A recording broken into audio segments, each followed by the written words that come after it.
The final word from the lawyer was a hammer blow, delivered in a dry, dusty room that smelled of aging paper and settled accounts. Ilara stood alone, her black mourning dress the only dark spot in the sunlit office.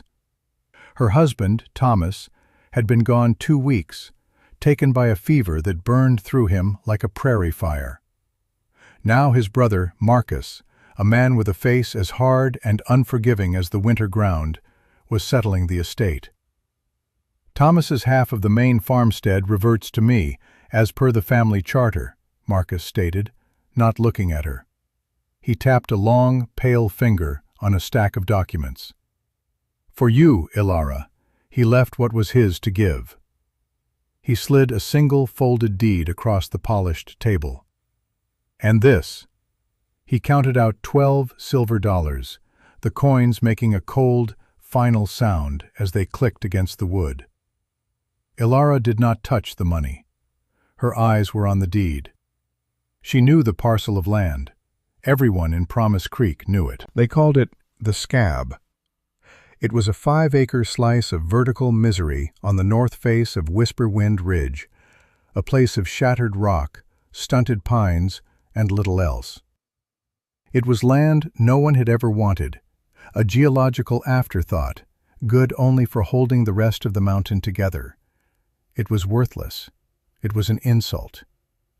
Mr. Gable, the owner of the town mercantile, and a man who considered himself the final word on all practical matters, had been asked to witness the proceedings. He cleared his throat, a sound of feigned sympathy. "A difficult situation, Mrs. Very difficult. My advice, if I may be so bold, is to take the silver and buy a stagecoach ticket east. There is nothing for you here now. Certainly not up on that ridge." The entire town seemed to hold its breath, waiting for her to break. They saw a widow, barely 24 years old, with nothing but a worthless deed and pocket money that would not last a month. They saw a charity case in the making, a problem to be managed. They expected tears, pleading, a quiet surrender. Ilara looked from Marcus's smug face to Mr. Gable's pitying one. A silence stretched in the room, thick and heavy. She felt the weight of their judgment, their certainty of her failure. A cold, hard knot formed in her belly. It was not despair, it was resolve. She picked up the deed, folded it carefully, and tucked it into the pocket of her dress. Then she picked up the 12 silver dollars, her movements deliberate and clear. "I will not be needing a ticket east," she said. Her voice was quiet, but it cut through the stuffy air of the office like a shard of ice. She walked out of the lawyer's office and did not look back.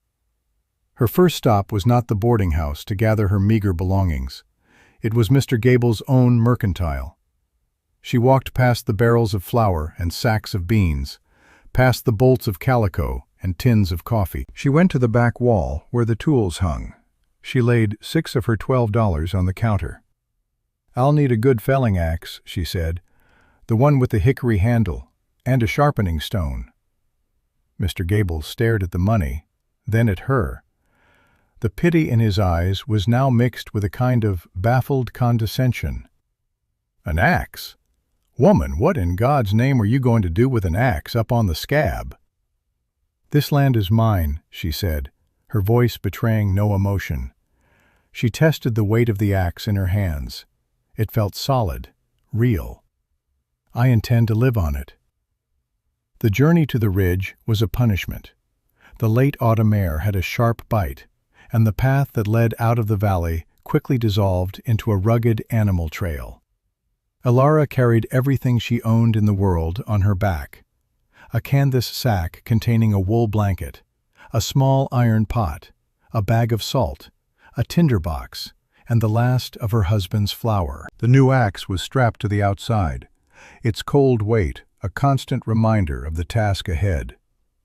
With her was Silas, Thomas's old hound, a dog with graying fur around his muzzle and eyes that understood sorrow. He trotted silently at her heels, his presence the only comfort in the vast, indifferent wilderness. The land grew steeper, the soil thinner. The lush valley floor gave way to rock and thorn.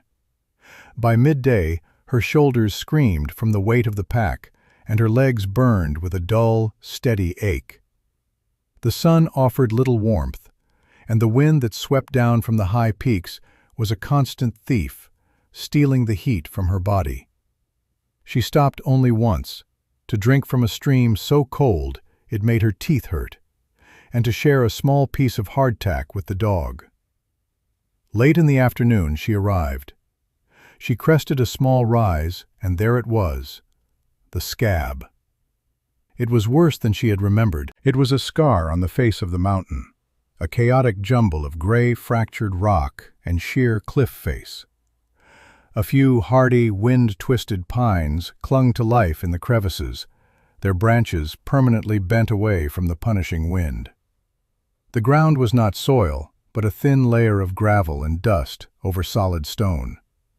There was no flat place to build, no patch of earth to till, no gentle slope to graze an animal.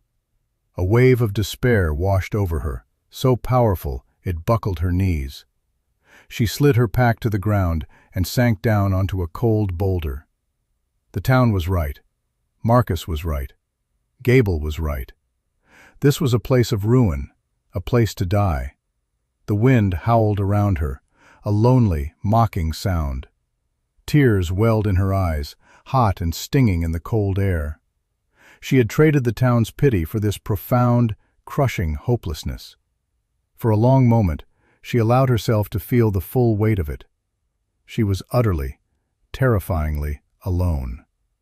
Silas nudged his cold nose into her hand and whined softly. She stroked his head, her gaze sweeping over the worthless inheritance one more time. The main feature of the property was the cliff itself. It was pocked with shallow caves and overhangs, none of them deep enough to be a true shelter. Below one of the largest, darkest openings, a long fissure snaked its way down the rock face, a black crack in the gray stone. As the sun began to dip behind the western peaks, the temperature dropped sharply. A gust of wind tore at her shawl. She shivered, drawing her arms around herself. It was then that she noticed it. Silas had moved over to the base of the cliff, near the fissure, and was lying down. He was not curled into a tight, shivering ball as he usually was in the cold. He was stretched out, his head on his paws, looking perfectly comfortable. Curiosity pricked at the edges of her despair. She pushed herself to her feet and walked over to the spot. As she drew near the fissure, the wind seemed to die. The air was still. She held her chapped hand out, moving it closer to the dark crack in the rock, and she felt it. It was a faint but unmistakable breath of warmth, a steady, gentle current of air, warmer than the surrounding atmosphere, seeped from the deep earth. It was not hot like a fire, but it was consistent, a slow, geological exhalation that pushed back against the biting cold. She pressed her palm flat against the rock next to the fissure. It was cool, but not icy. Deeper within the shallow cave above, she ran her hand along the back wall. It was the same. The entire rock face seemed to hum with a deep, stored energy, a thermal mass. Her eyes followed the fissure upwards. Near the top of the cave opening, she saw a dark, damp patch on the stone. She reached up and touched it. Her fingers came away wet. A slow, patient seep of water emerging from the heart of the mountain. It was not a spring, not a stream, but it was a steady drip, drip, drip of clean, clear water. Warmth, water, shelter from the wind. The despair did not vanish, but it receded. The cold, hard knot of resolve returned, stronger than before. The town saw a worthless scab of rock. She saw a foundation. She saw a chimney. She saw a well. She saw a home. The first week was brutal. Ilara's hands, accustomed to the softer work of a farm wife, were rubbed raw within the first day. She used the axe to fell the stunted, hardy pines that grew in the crevices of her land. Each swing was a shock that jarred her arms to the shoulder. The wood was dense and resinous, fighting her with every blow. She dragged the logs one by one to the mouth of the largest cave, her muscles screaming in protest. Blisters formed on her palms, broke and bled, leaving her hands sticky and raw. She salted them at night, biting her lip against the sting, knowing she needed calluses to form quickly. She worked from the first light of dawn until the purple dusk made it impossible to see. Her world shrank to the rhythm of her labor, the swing of the axe, the groan of wood, the scrape of stone. She spent 2 days clearing the floor of the main cave, hauling out loose rock and debris until she had a level, gravelly surface. The cave was not deep, perhaps 20 feet, but it was wide, and its stone ceiling was high and arched. It offered 3 walls and a roof, a gift from the mountain itself. She only had to build the 4th wall. She began laying the foundation for this wall with the largest, flattest stones she could find, rolling and levering them into place with a green log. It was agonizingly slow work. Each stone represented an hour of sweat and strain. Silas watched her, a silent, attentive shadow, occasionally letting out a low growl at a strange sound from the forest. At night, they slept huddled together on the cold cave floor, wrapped in the single wool blanket, the faint warmth from the geothermal fissure, a small but vital comfort. Her greatest challenge was mortar. She needed something to bind the stones of her front wall. She remembered her father mixing clay and sand for the farm's spring house. Following the line of the water seep, she discovered a deposit of dense, gray clay tucked into a lower crevice. She spent a full day digging it out with a sharpened stick and her bare hands, loading it into her iron pot and hauling it back to her building site. She mixed it with gravel and dry grasses, adding water from the seep until it formed a thick, heavy paste. Slowly, painstakingly, the wall began to rise. She laid a course of stones, then packed the gaps with her crude mortar. It was not pretty, but it was solid. She left a narrow opening for a door and a smaller square for a window. As she worked, she began to design the interior in her mind. The back of the cave, where the fissure ran, would be the warmest part. That was where she would sleep. The other side of the cave she walled off with smaller stones, creating a separate, enclosed space. It was a pen, safe from predators. After 3 weeks of relentless labor, the front wall was complete, a solid barrier of stone and log that sealed the mouth of the cave. She used the straightest pine logs to frame the door and window openings. For the door itself, she split smaller logs and lashed them together with pine roots she had painstakingly dug and stripped. It was heavy and crude, but it swung on leather hinges she cut from her own belt, and it had a solid wooden bar to lock it from the inside. With the shelter sealed, her next focus was heat. The geothermal warmth was a blessing, but it would not be enough to fight off the deep heart of winter. She needed a true fireplace. She chose a spot against the solid side wall of the cave and built a hearth of flat stones.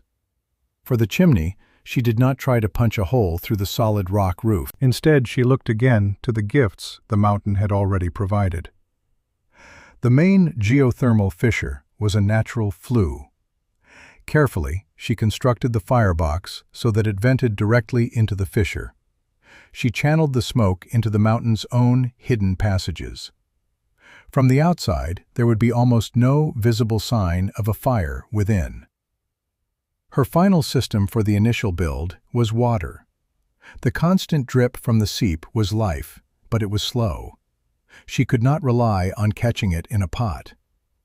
Using her remaining clay, she dug a shallow basin in the cave floor, pounded the clay into a waterproof lining, and painstakingly sculpted a small channel in the rock to direct the seep's flow into her newly formed cistern. It took 2 full days for the small reservoir to fill, but when it did, she had a supply of clean, cold water inside her home, shielded from the freezing temperatures to come. One evening, as a cold rain lashed against the mountain, Elara lit the first fire in her hearth. The dry pine caught quickly, and for a terrifying moment, smoke filled the cave. Then the draft caught. The smoke was pulled backwards into the fissure and vanished into the stone. The fire roared to life, its light dancing on the stone walls, its heat pushing back the damp chill. She sat before it, her body a single continuous ache, her hands scarred and swollen. She looked at her stone walls, her solid door, her tiny, protected cistern.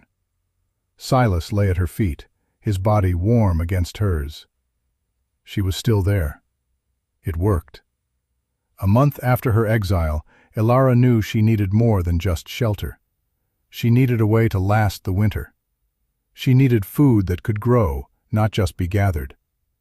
With the first snows threatening, she took her remaining $6 silver and walked the long path back to Promise Creek. Her appearance in town caused a stir. She was thinner, her face weathered by wind and sun, but her eyes held a new hardness. Her hands were no longer the hands of a farmer's wife. They were the calloused, scarred hands of a stonemason. People stared as she walked to Gable's Mercantile. The whispers followed her like a cloud of flies. Mr. Gable's jaw tightened when he saw her. He had clearly expected to hear she had given up and left, or worse.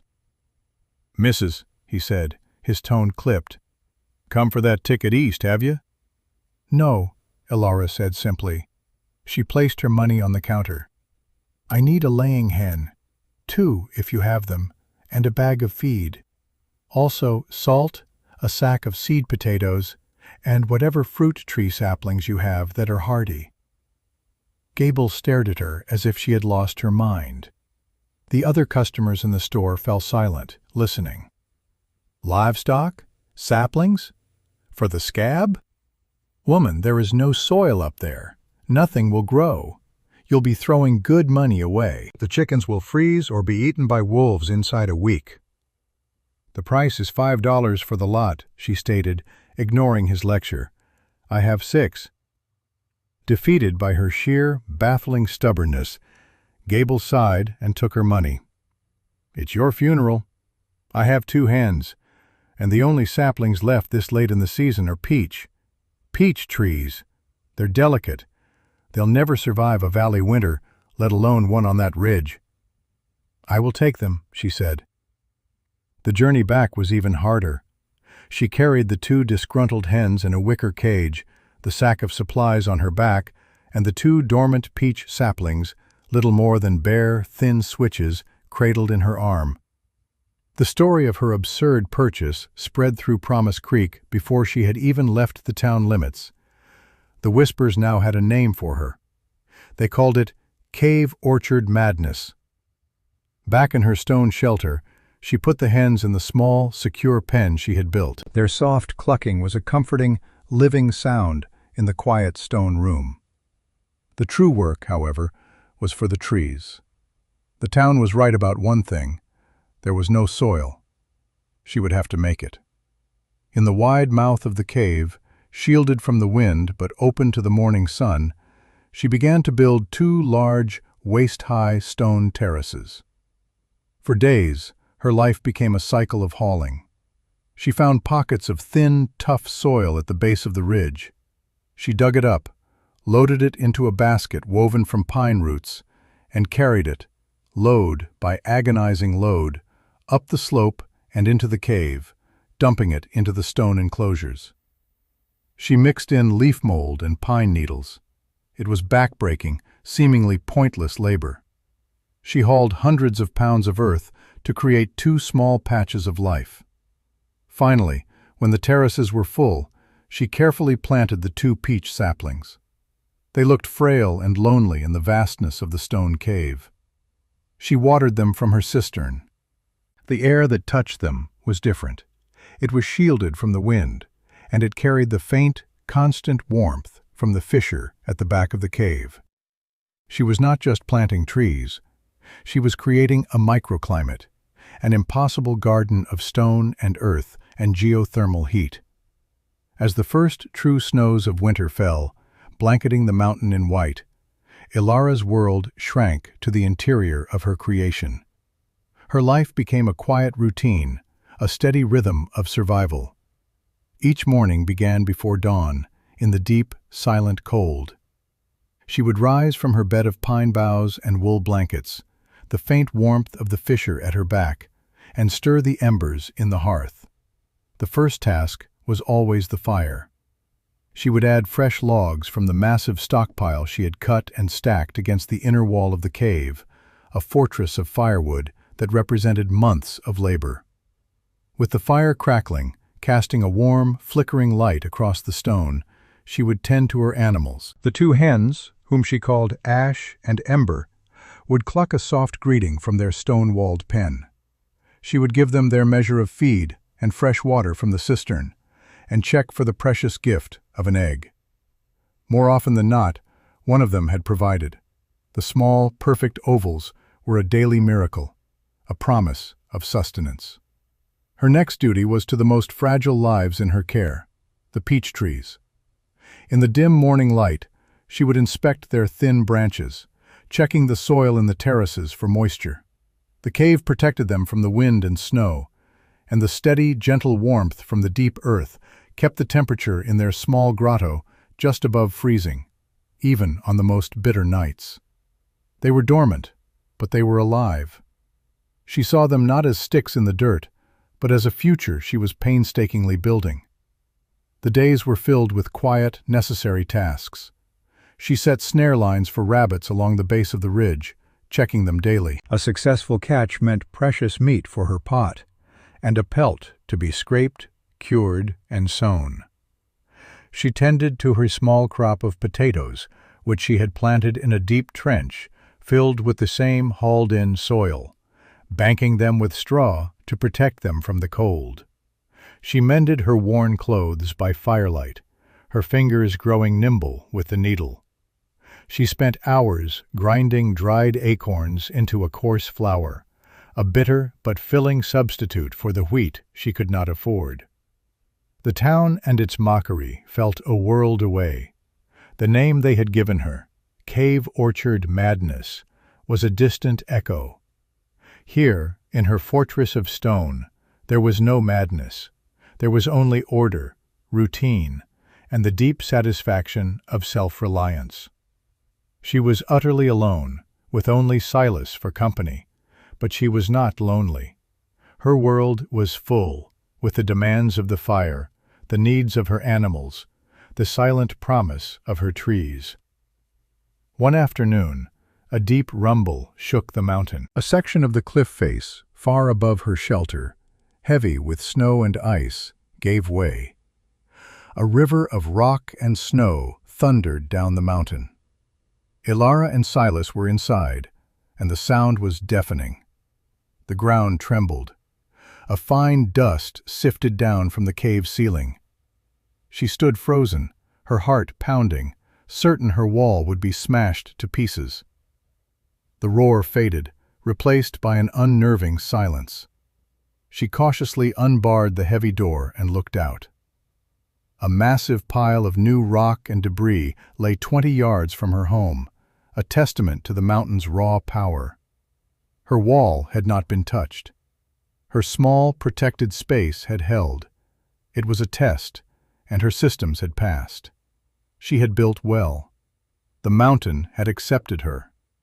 That winter was harsh, but the next spring arrived with a deceptive gentleness.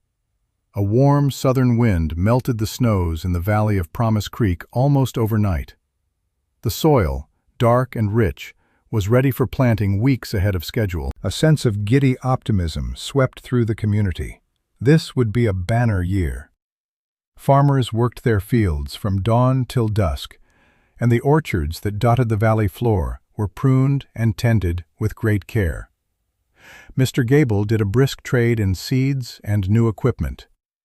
The talk in his mercantile was of record harvests and overflowing larders.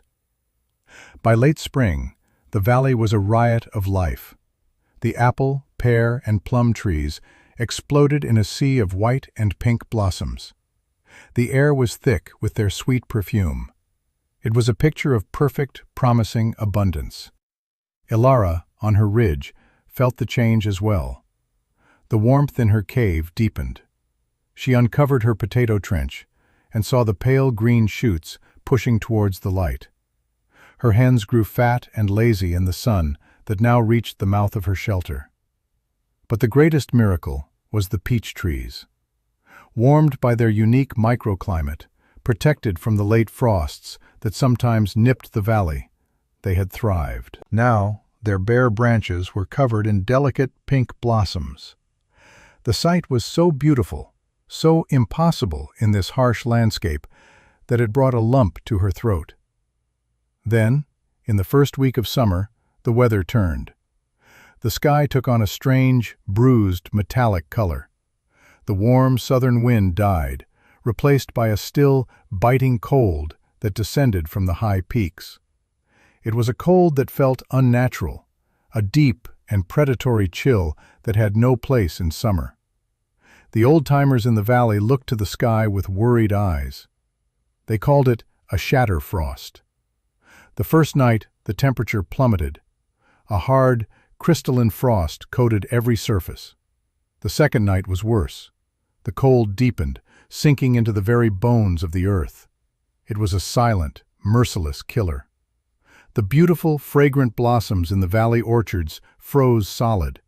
They turned brown, then black, hanging from the branches like tiny, withered fists. The tender green shoots in the fields were burned as if by fire. An entire season's promise was wiped out in 48 hours of brutal, unnatural cold. When the sun rose on the third day, the valley of Promise Creek was a scene of devastation. A great, heartbroken silence settled over the community. The farmers walked through their fields and orchards in a daze, touching the blackened, dead plants with disbelieving hands. Everything was gone. The apples, the pears, the plums, the corn, the beans, all of it. There would be no harvest. The winter ahead now loomed not as a season of rest, but as one of certain hunger. Up on the ridge, Ilara had felt the vicious cold. The wind that whipped around her stone home had been like a knife. But inside, her world remained intact. The massive stone wall, warmed by the day's sun and the constant geothermal heat, acted as a thermal battery, radiating a gentle warmth through the night. The fire in her hearth burned steadily. Her hens huddled together, safe in their stone pen. In the morning, she went to check on her peach trees. The air in the cave grotto was cool, but it had never dropped below freezing. The stone had held the warmth. The deep earth had breathed its life-giving air. The delicate pink blossoms were untouched.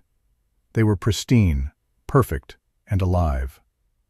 As the rest of the valley mourned its losses, Ilara's impossible orchard was just beginning to set its fruit. Her shelter, born of desperation and mockery, had held. The weeks that followed the shatterfrost were grim in Promise Creek. The initial shock gave way to a quiet, creeping dread. Families took stock of their pantries, realizing that what they had would not be enough to last the winter. The wild berries that usually grew in abundance had been blighted by the frost. The town's collective mood soured, turning to blame and bitterness. Then, sickness came. It started with the children, a wasting fever that left them pale and weak. The town doctor, a man of limited resources and old-fashioned methods, was overwhelmed. He prescribed bed rest and broth, but the children did not improve. Among the afflicted was Mr. Gable's own granddaughter, a small, bright girl named Lily. Gable watched, helpless, as the light in Lily's eyes grew dimmer. She refused food, and her fever would not break. The doctor visited daily, his face growing longer with each visit. "Her body is fighting, but it has no reserves," he finally told Gable, his voice low. "She needs nourishment, something fresh. Fresh fruit, if it could be found, something to build her strength back up." But there was no fresh fruit. Not an apple, not a pear, not a berry. The frost had taken everything. A desperate search of every cellar and pantry in town turned up nothing but preserved jams and dried apples, which Lily was too weak to eat. Gable's desperation turned to raw anguish. He would have given every dollar he had, his store, everything, for a single piece of fresh fruit. One evening, sitting by his granddaughter's bedside, watching her shallow breathing, a strange, half-forgotten memory surfaced in his mind. A determined woman with calloused hands, a foolish purchase, 2 frail peach saplings. He remembered his own mocking words. "They'll never survive a valley winter, let alone one on that ridge."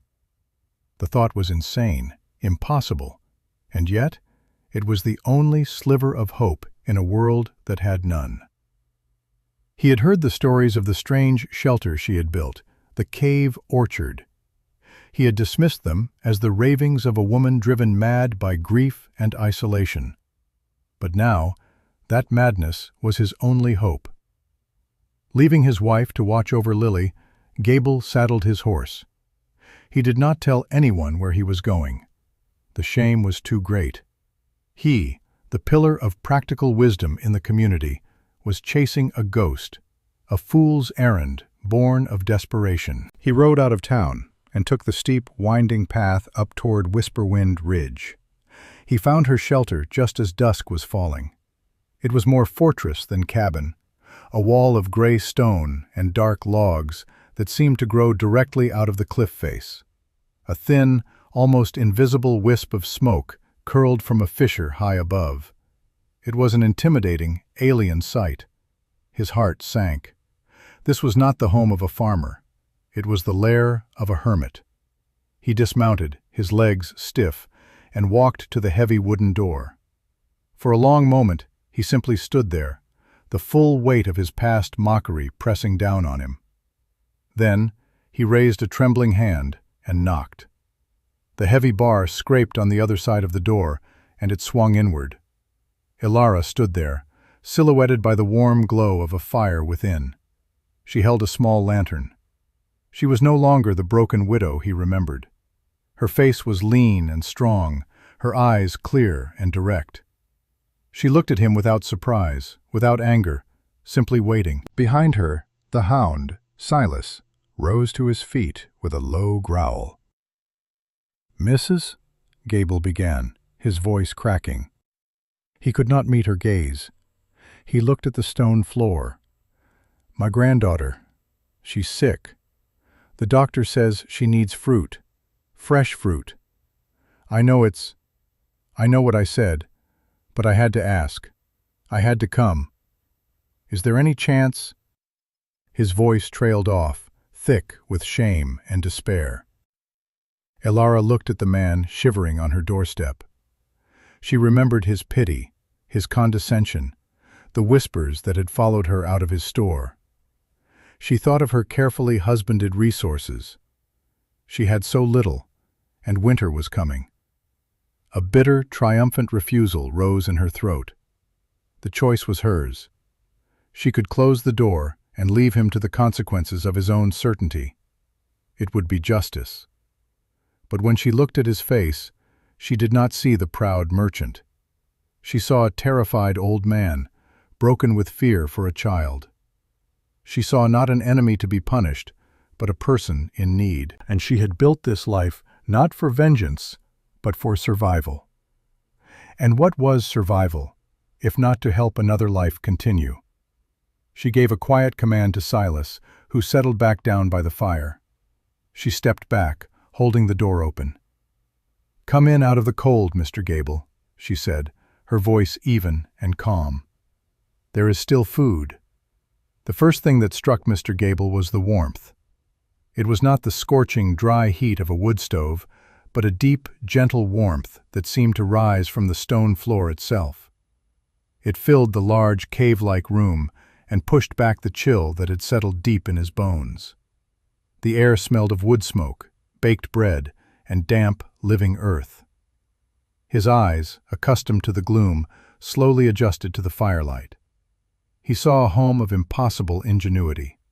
A stone hearth that glowed with a perfectly banked fire.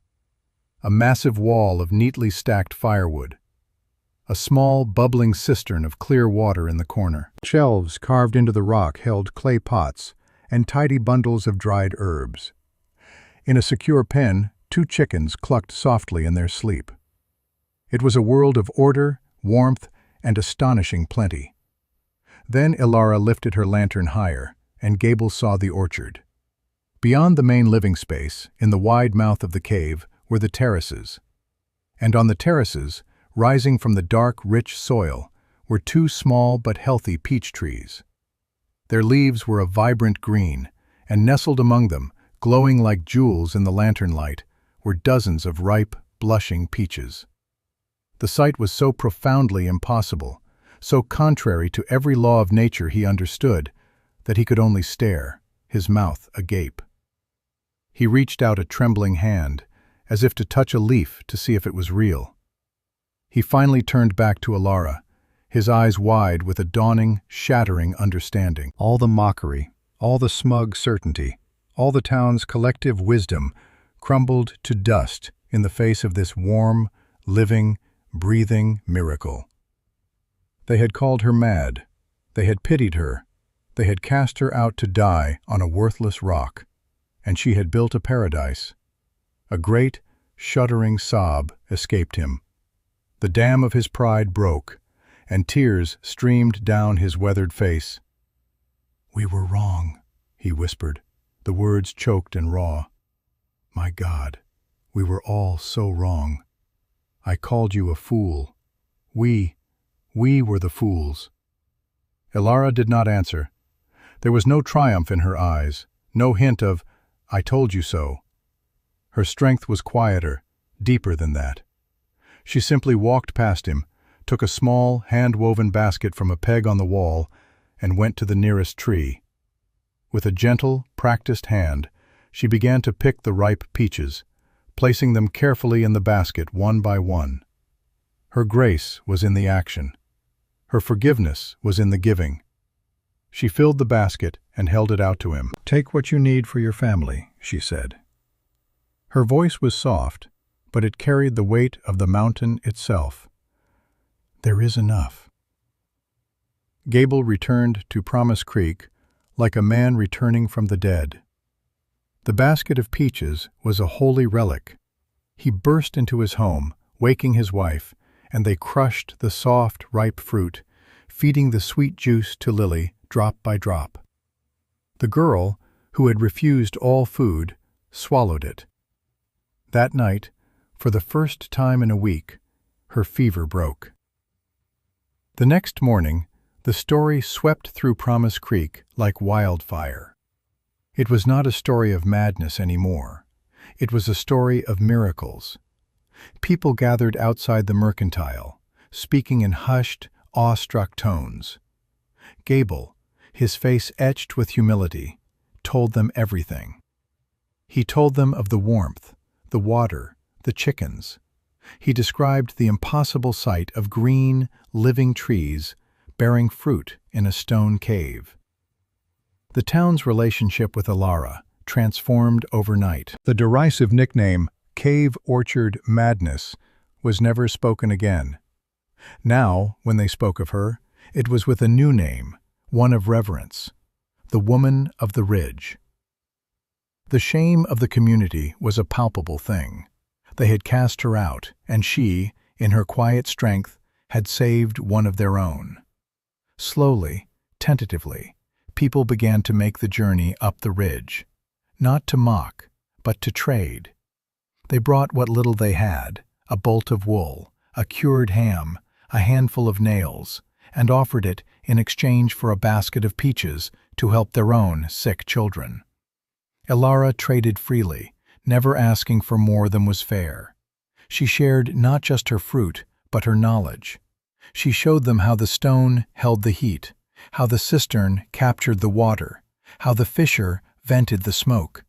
Her methods, once seen as insane, were now recognized as a new kind of wisdom. The following spring, farmers began building their new spring houses with a thick stone wall facing the sun, trying to replicate her use of thermal mass.